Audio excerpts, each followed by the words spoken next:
இந்த எபிசோடு உங்களுக்காக வழங்கப்படுகிறது திருஷ்டி ஆப், உங்களுக்கும் உங்கள் குடும்பத்தினருக்குமான ஜோதிட செயலி. இந்த ஷஷாங்க் ரிடெம்ப்ஷன் அது வந்து ஒரு பெஸ்ட் மூவி இல்லையா, கல்ட் மூவியா. அதில் அவருக்கு மார்கன் ஃப்ரீமேனுக்கு பேசுனது எனக்கு ஒரு பெரிய ஒரு இது. ஒவ்வொருத்தர்கிட்ட ஒரு ஒரு டைப் ஆஃப் ஆக்டிங் இருக்கும், அது அவங்க எப்படி பண்ணுறாங்க இது எல்லாத்தையும் பார்த்துக்கிட்டு இது ரெண்டு மாதிரியும் இல்லாமல் நம்ம வேறு மாதிரி பண்ணணும்.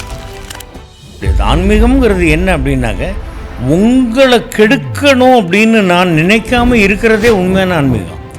உங்களை பார்த்து நான் பொறாமைப்படாமல் இருக்கிறதே உண்மையான ஆன்மீகம். நீ கஷ்டப்பட்டு உழைச்சின்னா அதுக்கு தகுந்த கூலி கிடைக்கும். அடுத்தவனுடைய வேலையை பிடுங்கிக்கக்கூடாது, போட்டி இருக்கணும், பொறாமை இருக்கக்கூடாது, தீய எண்ணங்கள் இருக்கக்கூடாது. இதுதான் உண்மையான ஆன்மீகமாக எனக்கு தெரிஞ்சு. கமல் அண்ணாக்கிட்டே இருந்தும் ரஜினி அண்ணாக்கிட்டே இருந்து கற்றுக்கொண்டது என்னன்னு கேட்டிங்கன்னா பணிவு, அடக்கம், கரெக்டாக அந்த டைமுக்கு வந்துடுறது. அவங்க கூடலாம் ஒர்க் பண்ணும் பொழுது நான் வந்து ஒரு யூனிவர்சிட்டியில் படிக்கிற மாதிரின்னு வச்சுங்க. உங்களுக்கு ஏதாவது எனக்கு ட்ரீம் ரோல் பண்ணணும்னு இருக்கா? இந்த மாதிரி நமக்கு ஒரு ரோல் கிடைச்சா தேவையில்லையே அப்படின்ற ஒரு எண்ணம் இருக்கும். அதை தான் கலை தாகம்னு சொல்லுவாங்க. ஸோ எனக்கு வந்து ஒரு making every guest feel special. Our gifting partners இலா gifting partner Zero, a multi-vendor e-commerce platform.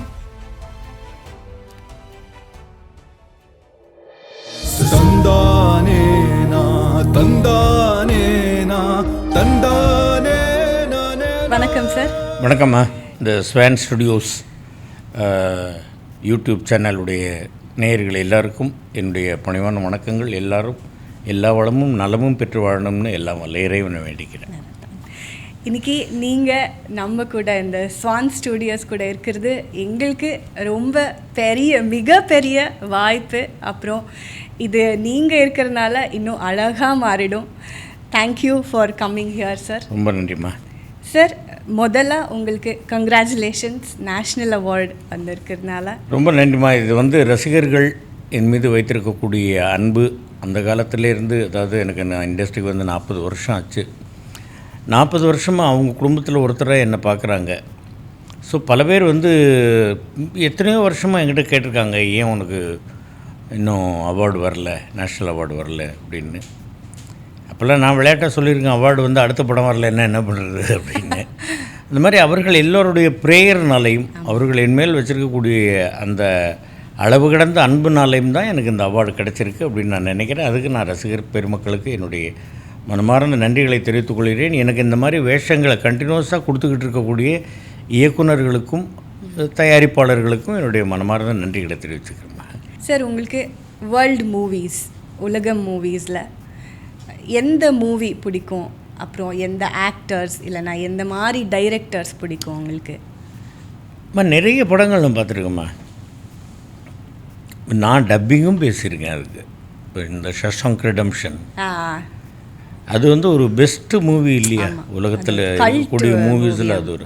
அதில் அவருக்கு மார்கன் ஃப்ரீமேனுக்கு பேசுனது எனக்கு ஒரு பெரிய ஒரு இது. அதே மாதிரி பேட் பாய்ஸ், ஸ்பைடர் மேன் அந்த எடிட்டருக்கு பேசினது, அந்த மாதிரி வந்து நிறைய ஹிந்தி படங்கள் தமிழில் பண்ணும்போது பேசினது, கன்னட படங்கள் பேசினது, மலையாள படங்கள் பேசினது தமிழில் வரும்பொழுது, அந்த மாதிரி நிறைய படங்கள் வந்து நான் பார்த்துருக்கேம்மா. இந்த யூடியூப்பில் வரக்கூடியது அந்த படங்கள், இந்த வார் மூவிஸ், இது எல்லாமே நான் பார்த்துருக்கேன்.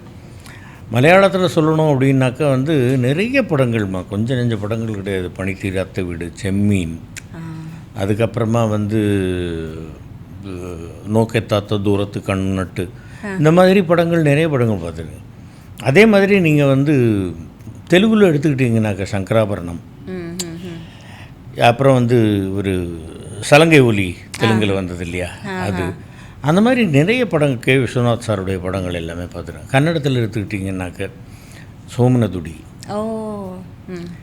நீங்களாம் ஒரு படம் பார்த்துருப்பீங்களான்றது எனக்கு தெரியல, பனியம்மான்னு ஒரு படம். பனியம்மா, ஆமாம், பார்த்துருக்கீங்களா? அதெல்லாம் கிளாசிக், கரெக்ட். அப்போ கிளாஸான மூவிஸ் அதெல்லாம். அந்த மாதிரி வந்து எவ்வளவோ படங்கள் நான் பார்த்துருக்கேன். கொரியன் ஃபிலிம்ஸு, ஜாப்பனீஸ் ஃபிலிம்ஸு, இந்த மாதிரி நிறைய படங்கள் வந்து நான் பார்த்து. இப்போ தான் எல்லாமே வந்து உங்களுக்கு யூடியூப்பில் போட்டு வருதே, அதில் பார்க்க வேண்டியது தானே. பார்த்து ரைட் இந்த சீனில் அவங்க பிரமாதமாக பண்ணியிருக்கிறாங்க அப்படின்றதெல்லாம் நீங்கள் வந்து ஒரு படம் நீங்கள் பார்த்தீங்களான்னு தெரியல, பாப்புலோன்னு சொல்லுவாங்க, பாப்பியோன்னு சொல்லுவாங்க, ஸ்டீவ் மெக்வீன் ஆக்ட் பண்ணது. இதெல்லாம் நீங்கள் பார்த்துருப்பீங்களான்னு தெரியல. லைஃப் பிரிசன், ஒரு தீவுக்கு கொண்டு போய் அடைச்சிடும். லைஃப் பிரிசன், லைஃப் பூரா பிரிசன், அங்கே தான் இருக்கணும். அப்போ அவருக்கு அங்கே இருக்கும் பொழுது அவருடைய ஃப்ரெண்டு ஒருத்தர் ஒரு தேங்காய் கொடுத்து அனுப்பிச்சிடுவார். இதை சாப்பிடும்போது அந்த அங்கே ஜெயிலர் பார்த்துருவார். ஒரே ஒரு அந்த டோர் ஒன்று, சின்ன டோர் இருக்கும், அது தட்டினோன்னே ஒரு தலையை வெளியில் நீட்டணும். ஷேவ் பண்ணுறதுக்கு அது வழியாக தான், சாப்பாடு அது வழியாக தான் வைப்பாங்க. டோரை தட்டினோடனே ஒரு தலையை நீட்டினோடனே இந்த பக்கத்துலேருந்து ஒருத்தர், இந்த பக்கத்துலேருந்து ஒருத்தர் ஒரு ஸ்டிக்கு லாட்டி மாதிரி ஒரு ஸ்டிக்கை வச்சு தூக்கிடுவாங்க. ஹூ கேவ் யூ கோகனட் அப்படின்னு கேட்பாங்க. ஃபஸ்ட்டு வந்து இவர் தெம்பு இருக்கும், ஐ டோன்ட் நோ அப்படிம்பாரு. Put him in the dark room, cut the ration for 2 weeks அப்படின்வாங்க. போட்டுருவாங்க. அதுக்கப்புறமா வந்து தட்டும்போது ஒரு வாரமோ 2 வாரமோ அது பட்னி. அப்போ அந்த டயர்ட் இருக்கும் இல்லையா, அப்போ மறுபடியும் கதவை தட்டினோடனே இவர் அப்படியே தட்டு மாதிரி வந்து திறப்பார். இருட்டு, அவ்வளோ நாள் இருட்டில் இருந்துட்டு வெளிச்சத்தில் பார்த்தாக்க திடீர்னு கண்ணு கூசும்ல, அதெல்லாம் கொடுத்துருப்பார். வந்தோடனே மறுபடியும் தூக்கிடுவானுங்க. Now tell us who gave you the coconut. அப்படியே கண்ணெல்லாம் கலங்கி போய் சவுண்டு வராது. அதெல்லாம் பார்த்துருக்கணுமா நான், அப்படிப்பட்ட படங்கள்லாம் பார்க்கணும். நீங்கள் Mackenna's gold, Guns of Navarone, Omar Mukhtar, Anthony Quinn act பண்ணது, அதெல்லாம் அந்த மாதிரி எல்லாம் வேர்ல்டு கிளாசிக் இல்லையா, அதெல்லாம் பார்க்கணும். அவர்களுடைய ஆக்டிங்கெல்லாம் நம்ம இது பண்ண. தமிழ்லையே நீங்கள் ஏன் உலகப்படங்களுக்கு நிகரான படம் தானே நம்ம தசாவதாரம். இதுக்கு இன்னும் எவ்வளவோ வருஷங்கள் முன்னாடி நவராத்திரி 9 வருஷம் நடிச்சிட்டாங்களே எங்கள் அப்பா. அது எல்லாத்தையும் பார்த்துட்டு அப்போ தான் மார்லன் பிராண்டோ வந்து என்ன மாதிரி அவர் நடிச்சிருவார், அவர் மாதிரி நான் நடிக்க முடியாதுன்னு சொல்லியிருக்காங்க இல்லையா. அதே மாதிரி வந்து சிவாஜி அப்பாவனுடைய படங்கள், எம்ஜிஆர் ஐயாவனுடைய படங்கள், இந்த மாதிரி வந்து எத்தனையோ படங்கள் தமிழ்லே பிரமாதமான படங்கள் இருக்கு. நம்ம இந்தியாவில் இருக்கக்கூடிய படங்களே வந்து உலகத்தரத்துக்கு நிகரானது தானே. அப்படிங்கும் பொழுது எனக்கு எல்லா படமுமே பிடிக்கும்மா. சார், உங்கள் பார்வையில் ஆன்மீகம் என்ன? ஆன்மீகம்னு என்ன நான் உங்களுக்கு கேட்குறேன். அது ஒரு பிலீஃப்ன்றது வேறுமா, பிலீஃப்ன்றது நம்பிக்கை. ஆன்மீகம் அப்படிங்கிறது உண்மையிலே என்னென்னு கேட்டிங்கன்னாக்க, நீங்கள் இப்போ இதை வந்து தெய்வம் நம்பினா இது தெய்வம். நீங்கள் எதையுமே பார்க்காமல் நீங்கள் வந்து வெறும் வெளிச்சத்தை மட்டும் கும்பிட்டீங்கன்னா கூட அந்த வெளிச்சமே உங்களுக்கு தெய்வம். அந்த மாதிரி தானே உருவ வழிபாடு வேண்டாம் அப்படின்னு நிறைய பேர் சொல்லியிருக்காங்க. அப்போ அதுக்காக அது ஆன்மீகம் இல்லைன்னு சொல்ல முடியாது. ஆன்மீகம்ங்கிறது என்ன அப்படின்னாக்க, உங்களை கெடுக்கணும் அப்படின்னு நான் நினைக்காம இருக்கிறதே உண்மையான ஆன்மீகம். உங்களை பார்த்து நான் பொறாமைப்படாமல் இருக்கிறதே உண்மையான ஆன்மீகம். எனக்கு என்ன கிடைக்கணுமோ அது கிடைக்கும் இறைவா அப்படின்றத நான் நினச்சி நான் வந்து நாளை பொழுதை இறைவனுக்கு அளித்து நடக்கும் வாழ்வில் அமைதியை தேடு, உனக்கும் கீழே உள்ளவர் கோடி நினைத்து பார்த்து நிம்மதி நாடுன்னு கவிஞர் ஐயா எழுதியிருக்கிறாங்க இல்லையா. அந்த மாதிரி வந்து எனக்கு உள்ளது எனக்கு வரும். அதுக்காக வந்து வரும்னுட்டு நான் பேசாமல் இருக்கக்கூடாது. அதுக்காக தான் செய்யும் தொழிலே தெய்வம். நாங்கள் நீ ஏதாவது ஒரு வேலையை பார்க்கணும், தெய்வத்தான் ஆகாது என்னும் முயற்சி தன் மெய் வருத்த கூலி தரும். நீ கஷ்டப்பட்டு உழைச்சின்னா அதுக்கு தகுந்த கூலி கிடைக்கும். கடமையை செய், பலனை எதிர்பார்க்காதே, அதை நான் உனக்கு தருவேன் பகவான் ஸ்ரீகிருஷ்ணர் சொல்லியிருக்கிறாரு. அது மாதிரி நீங்கள் உழைக்கணும்.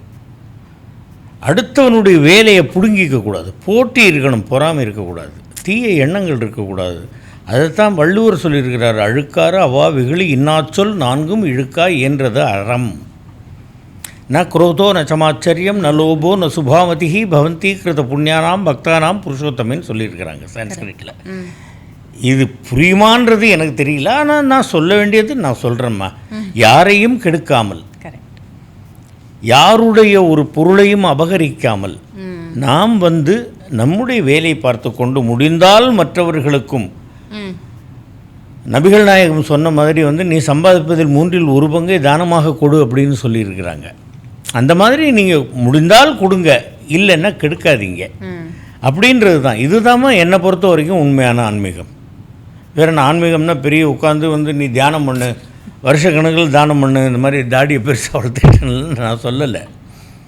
நீ என்ன செய்கிறியோ அதை நல்லதாக செய், அப்படிங்கிறது தான் என்னை பொறுத்த வரைக்கும் ஆன்மீகம் நான் நம்புகிறேன். அப்புறம் நீ வந்து எதுக்காக நீ விபூதி பூசியிருக்க அப்படின்னு, அதெல்லாம் இல்லைம்மா. இது என்னுடைய இது ஒரு மருந்து மாதிரி நினச்சி நான் பூசியிருக்கேன். திருநீரில் மருந்து இருக்குது தெரியுமா அப்படின்னு கேட்டிருக்காங்க. அந்த மாதிரி நான் மருந்தாக நினச்சி நான் பூசுகிறேன். அது ஏன் இஷ்டம். அதுக்காக நான் வந்து நான் இந்த ஒரு மதத்தை சார்ந்தவன் அப்படிங்கிறதுக்காக நான் பூசலுமா. சுக்லாம்பரதனம் விஷ்ணு சசிவர்ணம் சதுர்புஜம் பிரசன்னவதனம் தியாயத் சர்வ விக்னோபசாந்தே. In the name of the Father and of the Son and of the Holy Spirit. Amen. Bismillahirrahmanirrahim. Inshallah sallallahu ala Muhammad sallallahu alaihi wasallam sallallahu ala Muhammad ya Rabbi sallallahu alaihi wasallam la ilaha illallah Muhammad Rasul. எதை வேணாலும் சொல்லுங்க. But இறைவன் ஒருவன். நீ நம்பினா right, நம்பவில்லை என்றாலும் அந்த நாத்திக கொள்கையே உனக்கு வந்து நம்பிக்கை ஏற்படும். நம்பிக்கை அதில் நீ நம்பிக்கையாக இருந்தீங்கன்னா நம்பிக்கையாக இருங்க. அதுக்காக நீ மற்றவங்களை வந்து கிண்டல் பண்ணாதீங்க, மற்றவர்கள் நம்பிக்கையை புண்படுத்தாதீங்க. இதுதான் உண்மையான ஆன்மீகமாக எனக்கு தெரிஞ்சு. நான் சொன்னது தப்பாக இருந்தால் மன்னிச்சுக்கணும் எல்லாரும். Super sir. சார் இந்த கேள்விக்கு கொஞ்சம் கண்டினியூ பண்ணிவிட்டு, இது சும்மா எனக்காக நான் கேள்வி கேட்குறேன். 1987 இருக்கிற எம்எஸ் பாஸ்கர் சாருக்கும் இன்றைக்கி இப்போ இருக்கிற எம்எஸ் பாஸ்கர் சாருக்கும் என்ன ஒரு இம்ப்ரூவ்மெண்ட்ஸ் இருக்கலாம், இல்லைனா கொஞ்சம் நான் சேஞ்ச் பண்ணியிருக்கேன் இண்டஸ்ட்ரியை பார்த்து, இல்லைனா என்னோட லைஃப்பை பார்த்து சொல்கிறேன். 87 இருந்த அதே எம்எஸ் பாஸ்கர் தான் இப்போ உருவத்தில் மாற்றம் ஏற்பட்டிருக்கலாம், குரலில் மாற்றம் ஏற்பட்டிருக்கலாம், பிஹேவியரில் வந்து ஒன்றும் பெருசாக மாற்றம் ஏற்படலை. அதை ஏற்படுறத நான் விரும்பவும் இல்லை. அன்றைக்கி நான் எப்படி எல்லார்ட்டையும் பழகினேனோ அதே மாதிரி தான் இப்போவும் பழகிறேன். என்ன அப்போ இருந்த எம்எஸ் பாஸ்கருக்கு முடி இருந்திருக்கும், இப்போ இருக்கிற எம்எஸ் பாஸ்கருக்கு முடி இல்லை, அவ்வளோதான். வேறு ஒன்றும் பெருசாக நான் வந்து ஒரு மாற்றம் எனக்குள் வந்து நான் வந்து ஒரு சரி ரைட்டா. அன்றைக்கி நான் 87 வந்து டப்பிங் ஆர்டிஸ்ட்டாக அப்படி வந்து இன்ட்ரடியூஸ் ஆனேன். அதுக்கப்புறமா இப்போ நடிகன் ஆகிட்டேன் அப்படிங்கிறதுக்காக எல்லோரையும் அப்படி இலக்காரமாக அப்படி பார்க்குறது, யாராவது வந்து வணக்கம் வச்சா அப்படிங்க அப்படிலாம் இல்லை. நான் ஒரு டப்பிங் தேட்டரில் ஒரு ஃப்ரெண்டு ஒருத்தன் வந்து அப்படி உட்காந்துருந்தேன். பார்த்துட்டு கிராஸ் பண்ண என்னது அப்படின்னா, இல்லை ஒரு பந்தா உன் மூளைக்கு அதெல்லாம் வராது, ஒழுங்காக உட்காரு அப்படின்ட்டு போயிட்டான். ஸோ எனக்கு வந்து அந்த கர்வம் அப்படிங்கிறதெல்லாம் ஒன்றும் எனக்கு வரலம்மா, எனக்கு தெரியல. எங்கள் அப்பா சொல்லிட்டு போனாங்க, நீ எவ்வளோ பெரிய ஆளாக இருந்தால் கூட உனக்கு இந்த தலைக்கணம் மட்டும் வேணாண்டா அப்படி. ஹெட் வெயிட்ன்ற அவங்க ஆங்கிலம் தெரியாது, ரொம்ப பெரிய மனுஷன் எங்கள் அப்பா ஆர்எம்எஸ்ன்னு. அவங்க சொல்லிட்டு போனாங்க, உனக்கு தலைக்கணம் மட்டும் வேணாண்டா அப்படின்னாங்க. தேவையில்லை தலைக்கணம் எதுக்கு, எல்லார்ட்டையும் நான் பேசிக்கிட்டு இருப்பேன். ரோட்டில் பார்க்குறவங்கள்ட்டையும் பேசுவேன், பெரிய பணக்காரர்கள்ட்டையும் பேசுவேன், ஒன்றுமே இல்லாத ஏழைகள்கிட்டையும் நான் பேசிக்கிட்டு இருப்பேன். அந்த மாதிரி எனக்கு வந்து ஒரு பெரிய இதெல்லாம் இல்லைம்மா, பெரிய மாற்றம்லாம் இல்லைம்மா என்கிட்ட. அது மற்றவங்க தான் சொல்லணும் மாற்றம் இருக்கா என்கிட்ட. Very nice sir. நீங்கள் ரீசெண்டாக ஸ்ரீலங்காவில் போய் கர்மா சினிமா எடுத்திருக்கீங்க, அதோட எக்ஸ்பீரியன்ஸ் சொல்லுங்கள். இல்லைம்மா, அது வந்து என்னென்னு கேட்டிங்கன்னாக்கம்மா, இலங்கை தமிழர்களுக்கும் எனக்குமான உறவு இப்போ இல்லைம்மா. நான் சிறு வயதாக இருக்கும்போதே எங்கள் அப்பாவுக்கு வந்து ஈழத்தில் நண்பர்கள்லாம் இருந்தாங்க. யாழ்ப்பாணத்தில் காத்தமுத்து அப்படின்னு ஒரு ஐயா இருந்தாங்க, புஷ்பான்னு ஒரு அக்கா இருந்தாங்க, வல்வெட்டித்துறையில் இருந்தாங்க. அவங்களெலாம் நம்ம ஊருக்கு வருவாங்க. அப்புறமா வந்து சுனில் அண்ணன் அப்படின்னு இருந்தாங்க. அப்புறமா வந்து சிரில் மாமான்னு இருந்தாங்க, இல்லை ராதிகா மேடம் இருக்காங்களா, அவங்களுடைய ரிலேஷன்ஸு. அந்த மாதிரி வந்து எல்லாருமே எனக்கு வேண்டியவங்கம்மா. அந்த மாதிரி இருக்கும் பொழுது தம்பி துவாரகன் வந்து எனக்கு வந்து யாழ்ப்பாணத்தில் இது மாதிரி ஃபோன் பண்ணி, அண்ணா இந்த மாதிரி ஒரு இது நீங்கள் பண்ணணும் அப்படின்னு உடனே நான் ரொம்ப சந்தோஷமாக ஒத்துக்கிட்டேன். உங்களுக்கு நாங்கள் என்ன செய்யணும், நாங்கள் எனக்கு ஒரே ஒரு இது என்னன்னாக்க, தலைவர் மேதகு அவர் வாழ்ந்த இடத்த மட்டும் நான் பார்க்கணுன்னு போய் அவங்க அந்த வீடு இருந்த இடம் அந்த சுவர் மட்டும் இருக்குது, அதை மட்டும் பார்த்துட்டு வந்தால் அதில் பண்ணி இலங்கை தமிழ் பேசி நடிச்சிருக்கிறேன். அதில் ரொம்ப நல்ல ஒரு ஸ்கிரிப்டு தம்பி ஜீவன் டைரக்ஷன் பண்ணார். ரொம்ப நல்ல ஸ்கிரிப்டு, ரொம்ப நல்லா இருந்தது, ரொம்ப ரசித்து பண்ணுற மாதிரி இருந்தது. அவங்களும் சொன்னாங்க ரொம்ப நல்லா இருக்குண்ணா, அருமையாக இருக்குண்ணா, நீங்கள் வந்து இது பண்ணதே எங்களுக்கு ரொம்ப சந்தோஷம், நான் ரொம்ப நன்றி. நாங்கள் நன்றியெல்லாம் எதுக்கு தம்பி, அதெல்லாம் பரவாயில்ல இருக்கட்டும். அடுத்தது வேறு ஏதாவது பண்ணும்பொழுது அவங்க வேறு இது கூப்பிட்றதா இருக்காங்க, வரட்டும் பார்ப்போம், அந்த நேரத்துக்கு பார்ப்போம். சார் நீங்கள் பெரிய ஆக்டர்ஸோட ஆக்டிங் பண்ணியிருக்கீங்க, உங்களோட எக்ஸ்பீரியன்ஸ் என்ன? கமல் சார் ஒருத்தர், இல்லைனா ரஜினிகாந்த் சார் ஒருத்தர், என்ன எக்ஸ்பீரியன்ஸ் உங்களுக்கு it will continue with you? அதாவதுமா ஒவ்வொருத்தர்கிட்ட ஒரு ஒரு டைப் ஆஃப் ஆக்டிங் இருக்கும், ஒரு மெத்தட் ஆஃப் ஆக்டிங் இருக்கும். அது அவங்க எப்படி பண்ணுறாங்க, ரைட், இவங்க எப்படி பண்ணுறாங்க, ரைட்டு. இது எல்லாத்தையும் பார்த்துக்கிட்டு இது ரெண்டு மாதிரியும் இல்லாமல் நம்ம வேறு மாதிரி பண்ணணும். இப்போ ரஜினி அண்ணா ஸ்டைல்லையே நான் அவர் கூடவே இருக்கும்போது அதே மாதிரி பேசினேன்னாக்க ஒன்று அவரை கிண்டல் பண்ணுற மாதிரி இருக்கும், இன்னொன்று அவரை பார்த்து காப்பி அடிக்கிற மாதிரி இருக்கும். கமல் அண்ணா கூட நடிக்கும்போதும் அதே தான். நான் என்னுடைய ஸ்டைலில் நான் பண்ணணும்.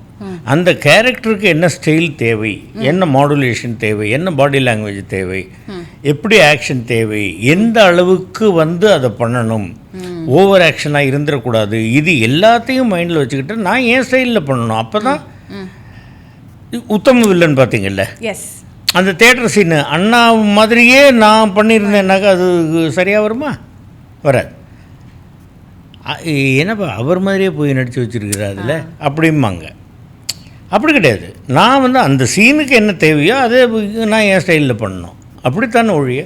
அவங்கள்ட்டேருந்து கற்றுக்கொண்டது என்னன்னு கேட்டிங்கன்னா, ரஜினி அண்ணாக்கிட்டேருந்து அவருடைய அந்த ஒரு பணிவு, அடக்கம், அந்த கரெக்டாக அந்த டைமுக்கு வந்துடுறது, அந்த மாதிரி.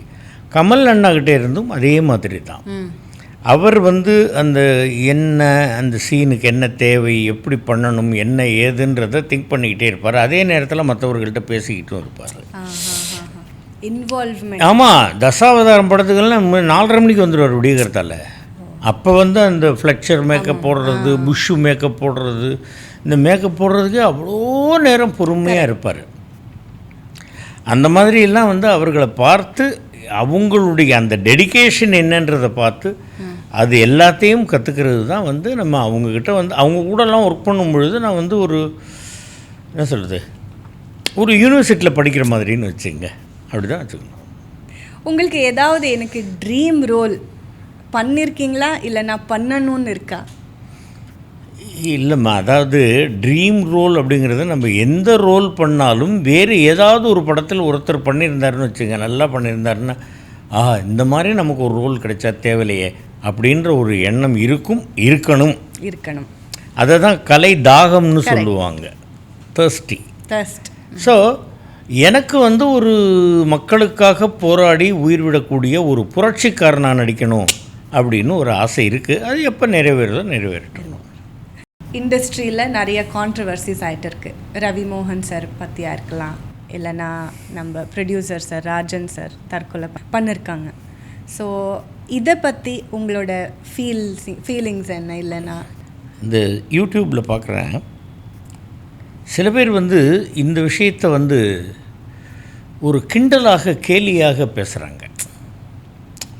இந்த மனமுறிவு இருக்கு இல்லையா தம்பி, ரவியும் வந்து எனக்கு நான் ரவிமா அப்படின்னு தான் கூப்பிடுவேன். நான் அவங்க அப்பா எடிட்டர் மோகன் சார் வந்து என்னை வந்து என் பையன் மூத்த பையன் பாஸ்கர்னு தான் சொல்லுவார், நான் அவரை அப்பான்னு தான் கூப்பிடுவேன். அதே மாதிரி அவங்க அண்ணன் ராஜா வந்து என் அண்ணன் கூப்பிடுவாப்புல, ரவி வந்து என் அண்ணன் கூப்பிடுவாப்புல.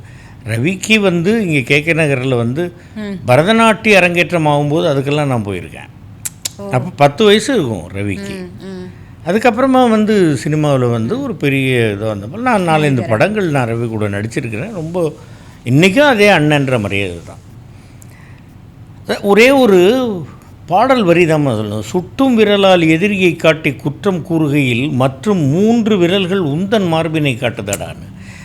நீ குற்றவாளின்னு சொல்லும் பொழுது 3 விரல் ஒன்றை காமிக்குது. நீ முதல்ல அவருக்கு என்ன கஷ்டமோ, எதற்காக மனமுறிவு ஏற்பட்டதோ அது நமக்கு தெரியாது, அவங்களுக்கு தான் தெரியும். நீங்கள் அதில் போய் நீங்கள் வந்து இது பண்ணிக்கிட்டு கிண்டல் பண்ணிக்கிட்டு கேலி பண்ணிக்கிட்டு இவன் வந்து இப்படி அந்த பொண்ணு நல்ல பொண்ணுங்கிறது, இல்லை இவர் நல்லவர், அந்த பொண்ணு தான் வந்து இவரை வந்து ரொம்ப சரியில்லை அப்படி நீ அதை பற்றி பேசுகிறதுக்கு நமக்கு ரைட்ஸ் கிடையாதும்மா. இப்போ நீங்கள் கேட்டதுனால நான் இந்த பதில் சொல்கிறேன், கிடையாது. அப்போது அவங்களுக்குள்ள மனசுக்கு எவ்வளவு வேதனை இருக்கும் பாருங்கள். அப்போது கணவன் மனைவிக்குள் ஒரு எந்த குடும்பத்தில் பிரச்சனை இல்லை, பிரிந்து போகக்கூடாது அப்படின்னு சமுதாயத்துக்காக கட்டுப்பட்டு பிடிக்காமல் ஒன்றாக வாழ்ந்து கொண்டிருப்பவர்கள் உண்டு. சரி ரைட், ஓப்பனாக வேண்டாம், உனக்கு எனக்கும் ஒத்து வரல, நம்ம பிரிஞ்சிருவோம் அப்படின்னு சொல்லி பிரிகிறவங்களும் உண்டு இல்லையா? அந்த மாதிரி வந்து யாரையும் நம்ம குறை சொல்கிறதுக்கு நமக்கு இது கிடையாதும்மா. நல்லா இருந்தாங்க, குடும்பமாக இருந்தாங்க, அதனால் வந்து இந்த மாதிரி இப்போ இதாகிடுச்சே அப்படின்னு நம்ம வருத்தப்படலாம். அவர்களுக்காக நம்ம வந்து அவர்கள் கணவன் மனைவி மன நிம்மதிக்காக நாம் இறைவன்கிட்ட வேண்டலாம், பிரார்த்தனை செய்யலாம், அவ்வளோதான். அந்த குழந்தைகள் வந்து இப்போ அப்பாவும் ஒரு பக்கம் அம்மாவும் ஒரு பக்கம் போது அப்படியே நினைவு தெரிஞ்ச விவரம் தெரிஞ்ச குழந்தைகளாக இருந்தால் வருத்தப்படுவாங்க. அந்த மாதிரி இல்லாமல் உங்களுக்கு ஒரு நல்ல வாழ்க்கையை கொடுங்க இறைவன். மற்றபடி வந்து எல்லாத்துலேயும் போட்டுக்கிட்டு பேசிக்கிட்டு கொண்டுக்கிட்டு இதெல்லாம் பண்ணிக்கிட்டு இருக்கிறதுல எனக்கு அவ்வளோ பெரிய இது இல்லைம்மா. ஏன்னாக்கா நான் அவங்க குடும்பத்தோட ரொம்ப நெருக்கமானவன், அப்பான்னு கூப்பிட்டு தம்பின்னு கூப்பிட்டு அப்படி பழகினவன். அதனால் வந்து ரவிக்கு வந்து ஒரு நல்ல மன நிம்மதியை கொடுங்க இறைவா அப்படின்னு நான் வந்து இறைவனை வேண்டிக்கிறேன், அவ்வளோதான் நம்ம சொல்ல முடியும். அவங்க குடும்பத்தை பற்றி அவங்க பிரச்சனையை பற்றி நம்ம பேசி அதில் குளிர்காயக்கூடாதும்மா. அதாவது எருது நோவு காக்கைக்கு தெரியாதும்மாங்க. வண்டி இருக்கிற மாடு இருக்கு இல்லையா, அதனுடைய கழுத்தில் புண்ணு இருக்கும், அந்த வலி வந்து காக்காய்க்கு தெரியாது, அது கொத்திக்கிட்டு தான் இருக்கும் இல்லையா? அந்த மாதிரி தான் அவரை குற்றம் கூறுபவர்கள் அந்த வலி உணராதவர்கள் அப்படிங்கிறது தான் என்னுடைய பதில். ராஜன் சார் வந்து எனக்கு வந்து ரொம்ப வருஷமாக தெரியும், ரொம்ப உரிமையாடே பாஸ்கரா வாடா அப்படின்னு ஆசையாக கூப்பிடுவார். 85 வயசு, இன்னும் கொஞ்ச நாளில் வந்து அவரே செத்து போயிருப்பார், ஏன் போய் தற்கொலை பண்ணிக்கிட்டாரு அது பாருங்கள், அதில் ஒரு கிண்டல், அதை சிரிச்சுக்கிட்டே வேறு சொல்கிறாங்க சில பேர். எனக்கு இதெல்லாம் பார்க்கும்போது என்ன மனிதர்கள் இவங்க? 85 வயது ஒரு முதியவர், அவர் தன்னுடைய உயிரை போக்கிக் கொள்கிறார் அப்படின்னாக்க அவருடைய மனசுக்கு எந்த அளவுக்கு ஒரு வேதனை இருந்திருக்கும்.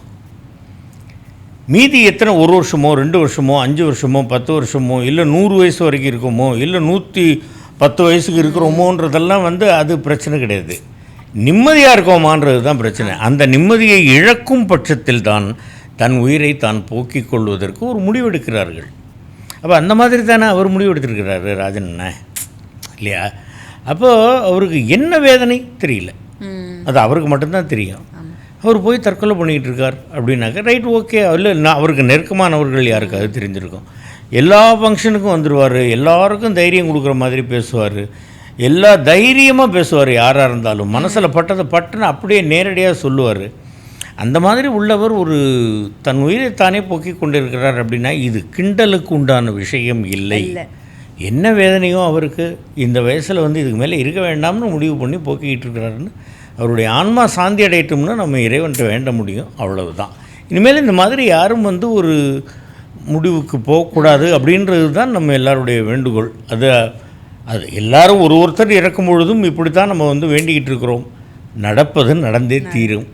சரி ரைட், அவருக்கு எப்படி முடியணும்னு இருந்திருக்கு ஆயுள், அவர் ரைட்டு ஓகே, இறைவன் நிழலில் அவருடைய ஆன்மா இளைப்பாறட்டும் அப்படின்னு தான் நம்ம வேண்ட முடியும், அவ்வளோதாம்மா. நம்ம தளபதி இப்போது எங்களோட சிஎம் சார், அவங்க பற்றி உங்கள் விஷஸ். அவரை வந்து ஒரு 10 வயதிலிருந்து எனக்கு தெரியும். நாங்கள் வந்து அவங்க வீட்டுக்கெல்லாம் நான் போயிருக்கேன். இது எல்லாத்தையுமே நான் பல பேட்டிகளில் சொல்லியிருக்கேன். ரொம்ப நல்ல ஒரு டைப்பு, அமைதியான டைப்பு. அதே நேரத்தில் வந்து இப்போ கொஞ்சம் நெருக்கமாக இருக்கக்கூடியவர்கள் அவங்கள்ட்டனாக்கா நல்லா உட்காந்து பேசிக்கிட்டு இருப்பாப்புல, ஜாலியாக பேசிக்கிட்டு இருப்பாப்புல. என்ன எங்கேயாவது பார்த்தாக்க உடனே கையை நீட்டிடுவார், நாங்கள் 2 பேரும் கட்டி பிடிச்சிக்குவோம், கொஞ்சம் நேரம் உட்காருங்கண்ணா பேசலாம் அப்படின்ட்டு ஒரு 5 நிமிஷம் பேசிவிட்டு அதுக்கப்புறமா அவருடைய வேலை, அவர் பிஸி, அவர் கிளம்பிடுவார், நான் என்னுடைய வேலை எப்படி கிளம்பிடுவேன்னா. கட்சி தொடங்கி ஒரு 2.5 ஆண்டுகளுக்குள் ஒரு பெரிய பதவிக்கு வந்திருக்கிறார் அப்படிங்கிறத நினைக்கும்போது ரொம்ப மகிழ்ச்சியாக இருக்குது, ரொம்ப பெருமையாக இருக்குது. நாம் பார்த்த ஒரு குழந்தை அவங்க அப்பாவை வந்து நான் மாமான்னு கூப்பிடுவேன், அம்மா ஷோபாக்காவை வந்து அக்கான்னு கூப்பிடுவேன். அந்த மாதிரி அவங்க குடும்பத்தில் நான் ஒருத்த மாதிரி. அது ரொம்ப மகிழ்ச்சியாக இருக்குது அவருடைய இந்த வளர்ச்சி. அதாவது அவர் நாளைய தீர்ப்பு படத்திலேருந்தே அவர் வந்து அவருடைய நடிப்பு, அந்த நடனம், ஃபைட்டு, இது எல்லாத்தையும் நம்ம வந்து பார்த்து பார்த்து பார்த்து ஒரு ரசித்து அந்த மாதிரி பார்த்து ரசித்துக்கிட்டு இருந்தவர் வந்து ஒரு ஒரு முக்கியமான பதவி, முதல்வர் அப்படிங்கிற பதவிக்கு வந்திருக்கிறார். அப்படிங்கும் பொழுது எனக்கு ரொம்ப சந்தோஷமாக இருக்குது, பெருமையாக இருக்குது. அவர் ஜெயிக்கும் பொழுது வந்து எனக்கு ரொம்ப இதாக இருந்தது. மக்கள் வந்து அவர் ரைட் ஓகே வரட்டும் அப்படின்னு தான் தேர்ந்தெடுத்திருக்கிறாங்க. 5 ஆண்டுகள் அவர் வந்து அதற்குள் அவருடைய அந்த திட்டங்கள் மூலமாக மக்களை வந்து ரொம்ப சந்தோஷப்படுத்தணும், அவர்களுடைய வாழ்க்கை தரத்தை முன்னேற்றணும், அப்படிங்கிறத வந்து இருக்கக்கூடிய குறைகளை எல்லாம் களையணும். அப்படி ஏன்னா குறையே இல்லாத மனிதனும் கிடையாது, குறையே இல்லாத நாடும் கிடையாது. அந்த மாதிரி இது எல்லாத்தையும் முடிந்தவரை களைய வேண்டும், நல்ல ஆட்சி தர வேண்டும் அப்படின்னு நான் மனமாற நான் வந்து அவருக்கு, என்னை விட சின்ன குழந்தை தான், நான் வாழ்த்து தெரிவிக்கிறேன். நல்லபடியாக வாழணும் அப்படிங்கிறத நான் வந்து எப்போவுமே விஜயமா வாங்கடி அப்படின்னு தான் கூப்பிடுவேன். நான் எங்கள் அக்கா பசங்களை கூப்பிட்ற மாதிரி, என்னுடைய குழந்தைகளை கூப்பிட்ற மாதிரி தான் கூப்பிடுவேன். அந்த மாதிரி நான் நேரடியாக இது மூலமாக சொல்லிக்கிறேன். ஆல் தி பெஸ்ட் டி விஜயமா முதல்வர் அவர்களே, வணக்கம் சார். நீங்கள் எப்பாவது ரொம்ப இமோஷ்னல் ஆகி அழுந்தது உண்டா?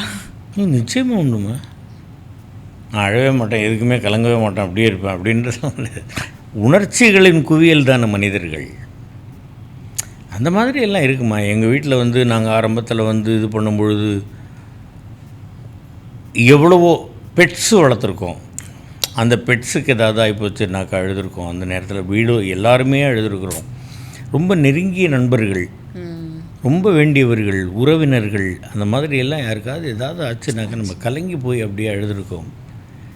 யாருக்காவது இப்போ குழந்தைக்கு உடம்பு சரியில்லைன்னு வச்சுக்கோங்க, அந்த நேரத்தில் வந்து நம்ம சும்மா நம்மட்டுக்கு துன்பம் ஒரு வேலையில் சிரிங்க, ஏதாவது ஒரு கஷ்டம் வருதுன்னா சிரிச்சுக்கிட்டே இருங்க.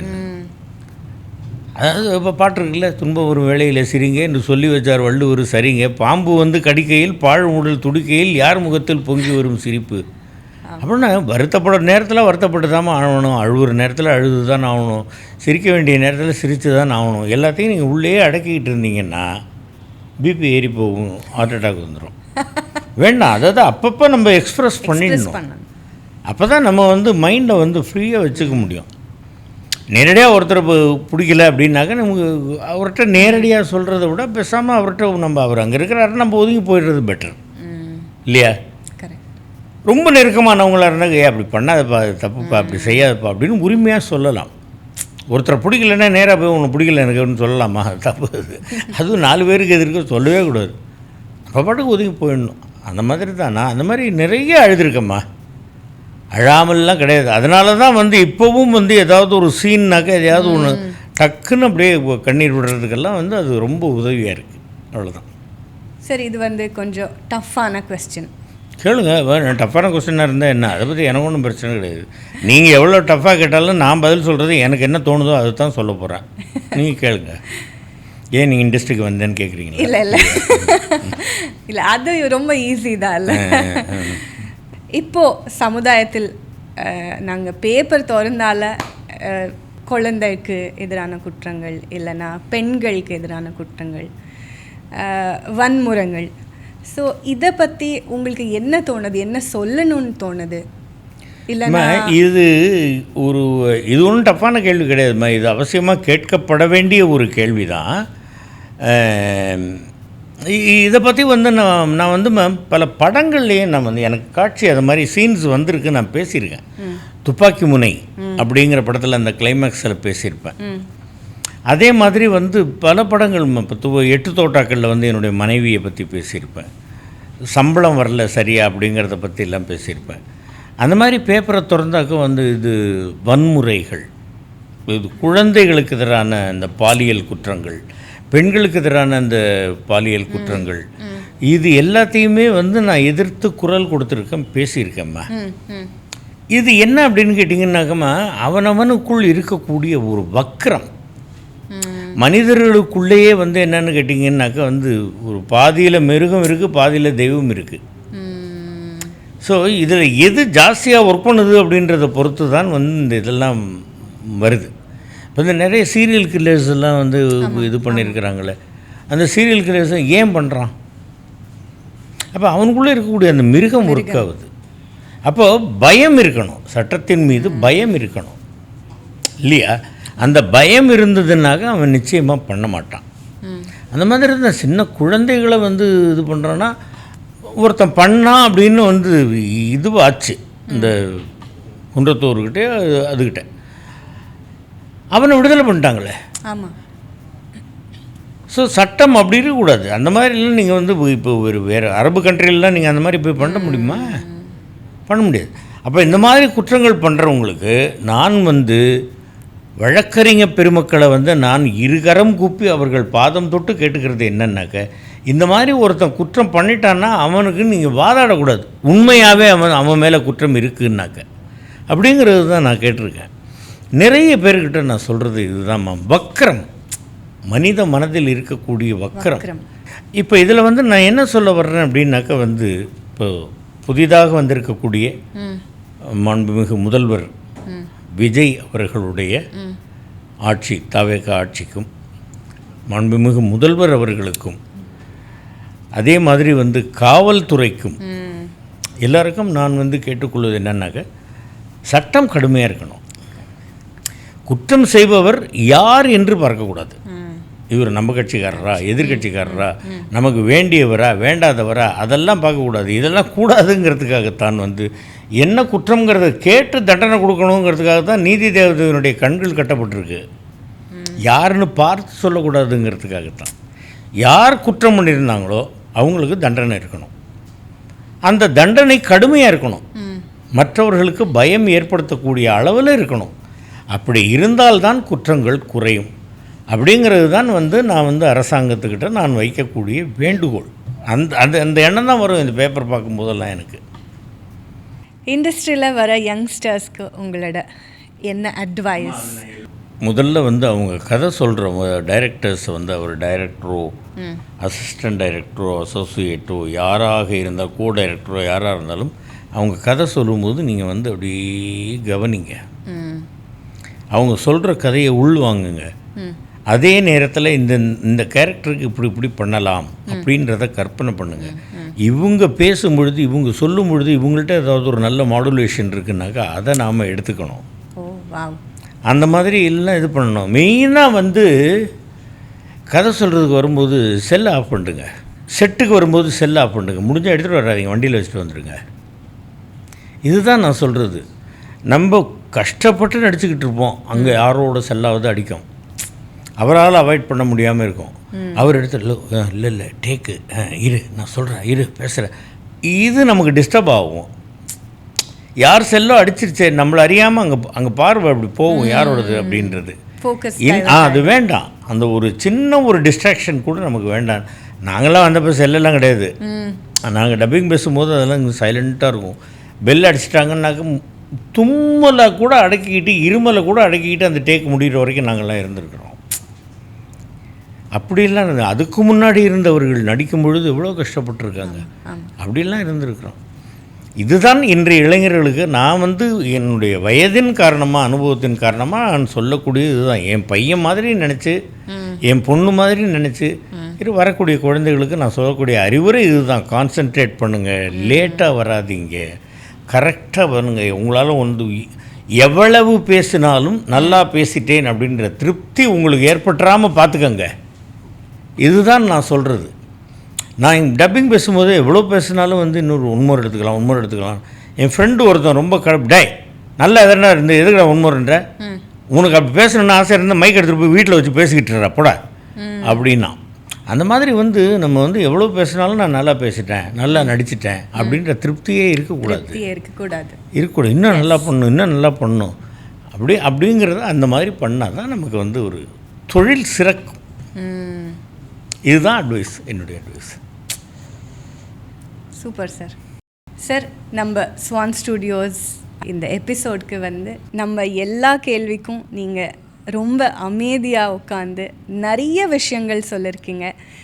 நம்ம மக்களுக்கு கற்றுக்க வேண்டிய நிறைய விஷயங்கள் சொல்லியிருக்குங்க. ரொம்ப ரொம்ப நன்றி sir. It was a beautiful experience having you here. ரொம்ப நன்றிம்மா. இந்த நிகழ்ச்சிக்கு என்னை கூப்பிட்டு என்னுடைய அனுபவங்களை கேட்டதுக்கும் மற்றும் பல விஷயங்களை கேட்டதுக்கும், அரசாங்கத்திற்கு குறிப்பாக அன்பு முதல்வர் அவர்களுடைய அரசாங்கத்துக்கு வாழ்த்து சொல்கிறதுக்கும், மற்றபடி பல விஷயங்கள் பேசுகிறதுக்கும் எனக்கு வாய்ப்பளித்த இந்த ஸ்வான் ஸ்டுடியோஸினுடைய உங்களுக்கும் உங்களுடைய குழுவுக்கும் என்னுடைய மனமார்ந்த நன்றிகள். எல்லாரும் மறுபடியும் நான் சொல்கிறேன், எல்லாரும் நல்லா இருக்கணும், எல்லாரும் உலகம் அமைதியாக இருக்கணும், செழிக்கணும், நேரத்தில் மழை பெய்யணும், விளையணும், நல்லா மக்கள் பசி இல்லாமல் இருக்கணும்னு எல்லாம் வல்ல இறைவனை வேண்டிக்கிறேம்மா. All the best to everybody. Thank you. Thank you sir.